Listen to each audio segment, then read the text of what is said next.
Hello and welcome to my FlossTube channel. I'm Jean Farish and I am doing what all the cool kids do, having part of my video from the car.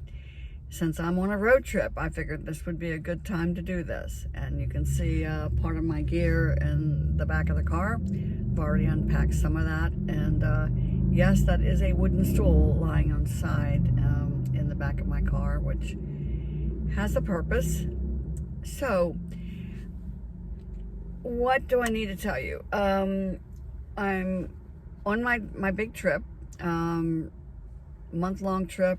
This is my third stop in Fort Lauderdale. But before I get into what's going on here in Fort Lauderdale, I want to finish with Summerville by introducing you to Susan Winter, the owner of Fire Poppies, and her sidekick, Oliver. And I think that you'll enjoy the little interview that I did with them. So have a look. So here I am at Fire Poppies, and I am sitting amidst all this fabulous color. And interspersed with the video, I will also show you some shots of the shop.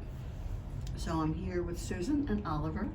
Jean. And of course, the first question that I thought of is, why Fire Poppies? Where does that name come from? There was a chart that I started many years ago, back in 2014. I'm kind of a full coverage gal, and it was called Fire Poppies, and it was by the artist Megan Duncanson. Okay. And Gecko Rouge had gotten the rights to it, and so it's very me, and so I started doing it on and off. And I remember when I was... And Oliver just went and grabbed it. Okay, fabulous. Oh my gosh. So that's why that's in our logo. I remember thinking as I was stitching it, that'd make a cool shop name. And so this was not even a dream at that point. And then when this happened, I was like, I don't even have to think about this. So yeah, that's how Fire Poppies came to be. Now see, here's where my imagination went. Okay, this could be good. Susan Winter. Wintertime fires, fire in the hearth, the warmth, poppy lake color. Hey, that's the right. kind of creative. I mean, she overthinks it like you do. I mean, so that. Yeah. Okay, so that's where the name came from. Where did the dream come from? You know, we had a shop back in 2007, and even when Rita was here with Keep 'Em in Stitches, I had always kind of said to her, if you ever decide you're going to sell, let me know, and I'd be interested. And at the same time, the other part of me was going, I will never own my own business. So yeah, we would meet over at Panera a few years back to kind of have a place to stitch. Mm-hmm. And we were all going, I drive up to Rock Hill to Stitch and Frame, which is a fabulous shop, and really we were just going, we need a shop. And so I thought, why not me? Yeah. So we experimented income-wise, and here we are. All right, that's fabulous. And you're right. I mean, the shop in Rock Hill is fabulous, but that's quite a distance. 3.5 hours. Yeah. And so I mean, on Facebook, one of the groups that I started was Stitching Road Trip. Mm-hmm. I have since handed that off to very capable hands of Kelly Freeman, and that whole idea of fostering growth for brick and mortar shops.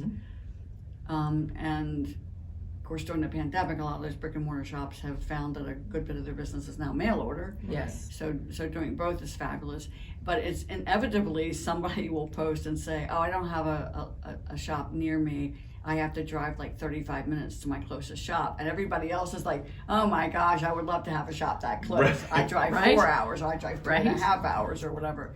So yeah, everybody would love to have a fabulous full service needlework store, practically in their backyard. So, how's the reality matched with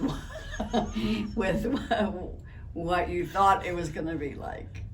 I know you know the answer to this, because with the reality of traveling and actually having to travel all the time, it's good. There are things that I could just not do again from a behind the scenes business aspect of it. But I like the customers. We love, helping customers with stuff, and it's fun to play in the fabric, and it's fun to walk in and see all the color, and it's Christmas every day with UPS and FedEx, and I mean, we're getting stuff every day. Yeah. We're on first name basis. So yeah, that part is a lot of fun, and I got to set my own hours, so I don't have to be up at 6 a.m. to be at work by 7. I can crawl out of bed at 8. It's great. So what was your job before this? My main background was restaurant management, and then I did some executive assistant, administrative type stuff, and yeah, so it's really been service industry based. I started to say, I mean, that foundation of working in any kind of hospitality or restaurant industry is really, I think, the key to a good needlework store is that you're there to serve the customers. Yeah. And they're not an annoyance or an inconvenience. Right. They are you are there because they are there. Yep. And I can tell just from your setup. I mean, the whatever you call that space. The back stitching there. room / husband room. Yeah, the stitching room, which we have turned into a classroom That's for right. the last 3 days. Yeah. But I mean, just having a coffee bar in there just speaks volumes of how you feel about your customers. That it's so welcoming. It's like coming into your house, Right. and there's couches and there's chairs and it's comfortable. And I can't wait to come back sometime and just sit and stitch. Right. It would We'll be turn on fabulous. Floss Tube or you watch a movie. Yeah, yeah, and a big TV with Yeah. So that's fabulous. So Oliver, what's your role in all this? Well, it started, I met her at Panera and just needed something to do to kind of get me out of the house. And so I was like, I'll come help you set up, it was partially I needed something to do to get out of the house, and part of it was, the selfish want to just dig through everything as she was setting up the shop. Before opening, and then it just kind of, our friendship kind of grew, and then we just kind of realized that we shared a lot of the same kind of ideas and outlooks, and so she was like, are you gonna apply? I said, okay, Yeah. and so then that's just, and it's kind of spiraled out of control from there. And speaking of out of control, the thing that I have such a great respect for in terms of running a business is an SKU stands for shopkeeping unit, I think. Something like is that. Exactly what it stands for. Anyway, every one of these little cards of threads or skeins of floss is an SKU. And so as a shop, you have a gazillion of these little things. Somebody has to hang them up. Somebody has to keep them in order. Somebody has to know when to reorder and to put things back in the place that they're supposed to be in if they get out of order, so that customers can find them. That's a huge job. It's unlike, I think, any other sort of retail thing where, I mean, if you sell furniture, you sell a couch. It's big, Right. and it represents a lot of dollars. But each one of these SKUs is as much work as that keeping inventory as that Yeah. one couch. So. Know how you have things organized. You want them to just enjoy the shopping experience, and then Right. you'll figure it out after That's right. they're gone. Well, So. Well, and they enjoy the fact that it's so organized, and they know exactly where to go to find things and whatnot. I mean, that was a big part of what I'm here to do. Was one of my classes, each student got to pick their own color scheme, and so we spent a lot of time out here looking at the different threads and figuring out which ones would work with what count canvas and this, that, and the other. And so that's been a lot of fun, but that just really brought home to me just how thorough your inventory is in such a small space. I think So. that doing it this way, taking advantage of what technology offers now, allows us to keep our live inventory on the website accurate. So if it's sold here, it is immediately adjusted Wow. online. Yeah. So occasionally we will have a glitch in the time matrix where a customer has come in and we haven't had a chance to pull that particular order, and they buy the last of something, and then we're like, oh, whoops. But then we contact the customer, we'll Right. keep that going. So it, Or every once in a while, we counted something wrong, so we're one scan of something off, and so then we're like, well, it says we have it. Oh my god, Yeah, but we're it's running around Well, like yeah. banshees Well, trying plus to somebody find it. could have it in their shopping basket. yes. Right, or it got sit put back back there in the wrong to place. have Right, enjoy a right. cup of coffee or stitch for a Yeah. while, and meanwhile there's somebody Right. in Minnesota who's bought that same thing, Right. and yeah, I can see But how we- that can happen. Try and keep enough and keep the ordering pace up so that it doesn't happen often. Yeah. Right. And we also try and communicate with our customers immediately, like within 24 hours of the mistake, after we've searched high and low to make sure that it's not somewhere misplaced. We Right. try and contact them immediately and let them know what's going on, and then find out what they want to do, and then contact our dyers or whoever and be like, can we get this? Yeah. So we try not to leave everything kind of like up in the air, so people always know what's going on with their orders if there's a holdup or anything like that. I think that's one of the things that customers value the most, and again, I really don't spend all day long on Facebook. I know I refer to it all the time, so it sounds like I'm always on Facebook all the time, and sometimes it feels like I'm on Facebook all the Right. time. But that's one of the things that people will say, like, why didn't the shop contact me? And it's just, people just love to know Yeah. that you're, not only on it, but, you're gonna let them know what's going on or whatever. So, what does the future hold for you? So we will have to, this location, our landlord wants to take it over, and he's actually gonna rebuild in this spot at the end of June. So we will need to look for a new spot. And we'll stay in Summerville. It's been good to us. People know where we're at. It's close to, 95, and it's convenient. Right. So probably sometime after market, we'll start looking. I don't wanna look too early. It would be sad if we found something and couldn't get it. Yeah. Well, I mean, that's one of the good news, bad news. I mean, Summerville is such a bustling place and it's growing so much. And then that means that real estate is in demand. Oh, yeah. And then Right. it's like, this is Yeah. like such a good location. Yeah. The original house, which is from the drop ceiling forward, is like 1902. Okay, that's one of the things I wanted to ask about. So this was originally a house. Yes, from this The forward. 2 stained glass windows, were they original to it? I don't know. I know the fireplace was. But I mean, you didn't bring those in. No. I mean, they were, But we're We do gonna want ask. them. We want them when he pulled us. Okay. Can we have those? yeah, they're, I mean, when's a just puppy? love It it. was kind of the sign from the universe when I walked in. Right. Like, okay, here we are. right, yeah, they're absolutely lovely. So have you lived in this area like your whole life, or, I mean? I have not. My dad was Air Force, so we came down here right after I graduated high school from North Dakota. And so I've really been here since '84. So going on what, 38 years now? Yeah, so to a local, you're still a newcomer. But And in you've Summerville, you've you're been a here for a newcomer. while. It Yeah, was a I small get town that. that blew. I get that Yeah. whole southern thing. If you haven't lived in an area your whole life and you can't count back 3 generations, Yeah. then Yeah. you're practically a newcomer. Yeah. How about you, Oliver? What's your background? So I'm technically first generation South Carolinian. So Lucky coincidence that you're here. Right. That's fabulous. So do you stitch? I do. Okay, what do you like to stitch? A little bit of everything. I've got, Hands Across the Sea sampler I'm working on. I've got a lot of Plum Street, Blue Flower. I've done some model stitching for her. I stitched Jenny Bean's Halloween sampler. My tastes are really kind of everywhere. So I Okay. like modern stuff. I like, antique looking stuff, print stuff. It just, And meanwhile, you like to do the full cover. Yeah, I don't like full Edgy coverage stuff. so much.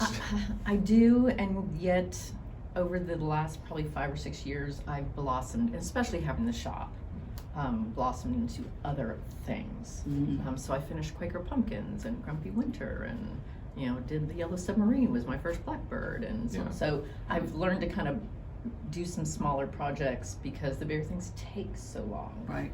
I remember my husband, when I was cleaning, I was kind of reorganizing probably 10 or 12 years ago, my stash and kitting things up. I'd come into a lot of DMC and I was kitting things up. I was like, wow, Rick, I have like 66 projects. And he looked at me, he goes, you'll never live to see them all done. And my mouth went,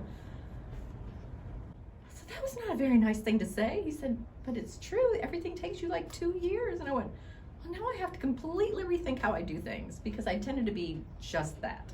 But see, monogamous, that's the and now I'm motivation to not. live to be 120. Yeah. And meanwhile, there's somebody out there in the audience saying she only has 66. I know. Well, it's up to about 90 now, but I've got more than that. I I've probably know. got 66 started because I have a horrible startitis. Like I've really curbed it in the last year, but I'll get new stuff, and if I've got fabric and floss to start it, I'm like, I have to start it. And I might even do, I might do a motif. I might only do one length of thread, but then it's like, it's kind of satisfied that urge, and so then I can put it away and go back to like whatever I was working on. But so I have a lot of stuff started So WhipGo this year is very much focused on finishing some things, some bigger things. So Yeah, I know one thing that I hear from shop owners is a big challenge when you're new is having models stitched. Yes. And because we all know that it's when people see the models, that's when it really clicks for them. I don't care how good a photographer you are, no photograph ever does them justice. ever represent it well. And yet they take such a long time to make, plus the expensive framing and this, that, and the other. So I'm looking around the shop, and you've got some really, really pretty. We have so Nicole Neville from Nicole's Needleworks, Floss Tube. She used to live in the area, so she tends to like stitching and not always doing something with them. So when we were getting ready to do this, she said, "Here, just if you want to use these for something." So we framed them, and so I'd say probably half of what our models are from her, and then other things that Oliver's done some, and we've pulled some. So, but we're in the process of thinking we're going to try and refresh and see if And we have an idea for aftermarket of how to kind of get models for the shop. So tell me about market. Are you looking for anything special? There's always treasures to find, and this will be Oliver's first time, so I know he's super excited. Yeah. It'll be my third. I was supposed to go last year, and then the panorama happened and closed everything, and so everything went to online. So which I still get to experience the expo and everything for the spring and the fall. But yeah, so as designers come up with the new stuff, we put it out. Pre-orders are nice because it really helps you understand what's going to be popular. Mm-hmm. Blind buying, Oliver came up with the term, I don't know if it's out there, but blind buying makes me more nervous. Yeah. I try and keep the inventory current within probably 2 or 3 years of releases, just because we're kind of new to that point anyway. Right. So yeah, just what's out there, and of course there's always little fun treasures to. Well, like you've said, and conversations we've had with Lois from Lady Dot, that all the shops can get all the charts. We can all carry the same charts, so it's very easy to get overwhelmed in like, what do you buy? What's going to be popular for us? You kind of have to figure out what your niche is. Yeah. And like some shops, their niche is samplers, and so they carry all the samplers and all the sampler accessories. So our niche has really been more fabric and fibers, and really having different fabrics. So like we want the charts and we want what's current, but we don't want to be overloaded with stuff that's I get that. And for every new chart from an established designer, there's also the new designers that are out there. And there's I've been in the industry now for this is my 41st year, and so I have seen such changes. Yeah. And I think that what's going on right now is fabulous. I mean, there's something for every taste. Yes, absolutely. And something for every budget, and that makes it great. Throw in PDFs and Etsy, and it's just staggering. Absolutely. Staggering. All right. Well, listen, continued good luck to you. Thanks. And it's been a fabulous experience being here. Thank you. I've enjoyed getting to know some of your customers and just kind of getting the vibe here. Yeah. I'll be back. All right. Well, we'll look forward to having you. Okay. Thanks, Jean. If you've had the privilege of going to a variety of shops, you know that each one of them has their own personality, very much reflected by the owners, their own philosophy. Some are very sleek and modern, others are more old-fashioned. They just each have like their own flavor, and the more you travel and the more you do road trips to cross-stitch shops and needlepoint shops, the more you will see this and enjoy this. So I hope that you have gotten a little taste of Fire Poppies and will have a chance to visit them in person, or give them a call and place an order. That's a good way to get to know them. So until next time, stitch happy, stay safe, and I'll see you next week.